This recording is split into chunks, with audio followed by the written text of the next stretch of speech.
అసలు ఏం జరిగిందో నేను మీకు చెప్తాను సార్. నేను స్నేహ చిన్నప్పటి నుంచి మంచి ఫ్రెండ్స్. కాలేజీలో జాయిన్ అయ్యాకే రూబిన్తో తనకు అఫైర్ ఏర్పడింది. యాక్చువల్లీ తనంటే నాకు నిజంగా చాలా ఇష్టం సార్. వాళ్ళిద్దరి మధ్య ఉన్న రిలేషన్షిప్ ఇంకా వాళ్ళిద్దరికి జరిగిన పెళ్లి ఎందుకో కానీ నేను దాన్ని యాక్సెప్ట్ చేయలేకపోయాను. యాక్సెప్ట్ చేయలేకపోవడం మాత్రమే కాదు, నేను దానివల్ల డిప్రెషన్ చివరి స్టేజ్ వరకు వెళ్ళిపోయాను సార్. అందులో నుంచి నేను బయటపడింది నిజంగా అంజలితో జరిగిన పెళ్లి తర్వాతనే చెప్పాలి సార్.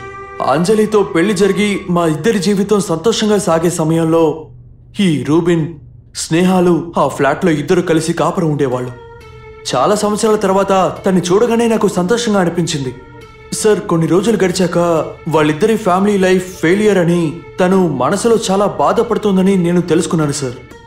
అక్కడ తనకున్న ఏకైక ఆదరణ నేను మాత్రమే సార్. తను నా దగ్గర అన్నీ ఓపెన్గానే చెప్పేది. అది విన్నాక నేను తట్టుకోలేకపోయాను సార్. అంత దారుణంగా ఉంది.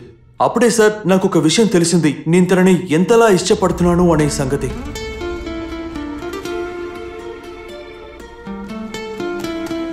ఆ తర్వాత నేను తనని ఒక మంచి ఫ్రెండ్గా సంతోషపెట్టడానికి మాత్రమే ట్రై చేసేవాడిని. ఒకరోజు స్నేహ నన్ను కలవడానికని వచ్చినప్పుడు తను చాలా అప్సెట్గా కనిపించింది. నిన్న నాతో అతను చెప్పింది, చేసిందంతా నేనేమాత్రం భరించలేకపోయాను. అతను అప్పులు తీర్చుకోవడానికి నన్ను సెక్స్ పార్టీకి వెళ్ళమని నన్ను దారుణంగా హింసించాడు. ఇక భరించడం నా వల్ల కాదు సార్. అతను చెప్పినట్టు చేయకపోతే నన్ను చంపేస్తాడు. నేను వాడిని చంపేస్తాను ఖచ్చితంగా.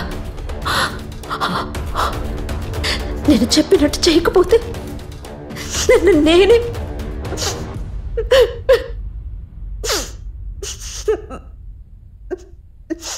నాకెవరి సహాయం అక్కర్లేదు. నేను ఒంటరిదాన్ని అని నాకు తెలుసు.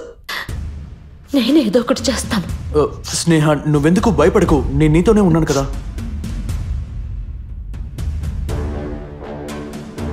తన కోసం ఏం చేయడానికన్నా నేను సిద్ధపడ్డాను సార్. హత్య జరిగిన రోజు ఏం జరిగిందని మీరు ఇంకా చెప్పలేదు.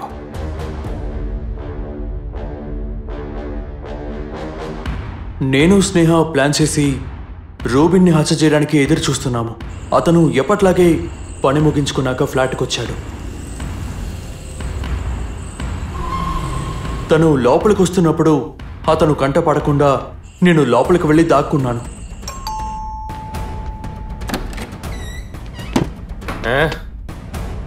ఏమైంది? నీ నిర్ణయం ఏంటి?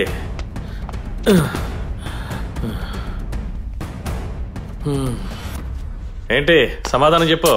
నేను చెప్పాను కదా నేను చెయ్యనని. ఇలా ప్రతిసారి చెప్పడం నాకు చాలా చిరాగ్గా ఉంది. ఇక్కడ ఏమైనా ఐపీఎల్ జరుగుతుందా? వచ్చాడు పెద్ద పోటుగాడు.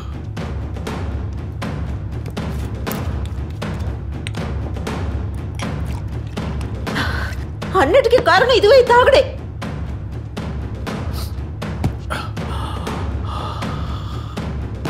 రేపు నువ్వు జీవంతో ఉంటావని మాటిచ్చాను. అప్పు తీర్చడానికి భార్యని పంపిస్తున్నావే, నీకు సిగ్గు కాలేదు? లేదే, నాకు సిగ్గు లేదు. ఇంతకాలం నాతో కాపురం చేసేవే అర్థం కాలేదా? అంత ముఖ్యమైతే నీ ప్రేయస్ ఉంది కదా, తీసుకువెళ్ళి దాన్ని తాకట్టు పెట్టు. ఏం వాగుతున్నావు నువ్వు? నిన్ను నీకు వాళ్ళ గురించి చెప్తే పడుచుకుని వస్తుందా? భార్య అంటే నీకు